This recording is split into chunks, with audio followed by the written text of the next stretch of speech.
Welcome back to my channel Urdu दर्शगा। I hope आप लोग ठीक होंगे। मैं डॉक्टर गुलनाज फातिमा और आज की इस वीडियो में मैं एक अपडेट लेकर आई हूँ, यानी एक ऐसी अपडेट निकलकर सामने आ रही है जो स्टेट बैंक ऑफ इंडिया के एसओ के एग्जाम के बारे में है।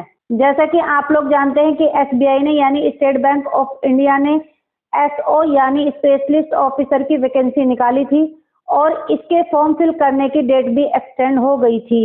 तो इसी एग्जाम के बारे में बहुत बड़ी अपडेट है। अभी तक ये एक्सपेक्टेड है कि इसके एग्जाम की डेट यानी इसका एग्जाम 23 नवंबर को होगा। मोस्ट प्रोबेबली इसका एग्जाम 23 नवंबर को हो जाएगा। अगर आप लोगों को ये वीडियो इन्फॉर्मेटिव लगी हो तो आप लोग हमारे चैनल उर्दू दर्शगा को जरूर सब्सक्राइब करें और बेल आइकन को प्रेस कर लें ताकि आने वाला हर नोटिफिकेशन आपको टाइमली मिल सके।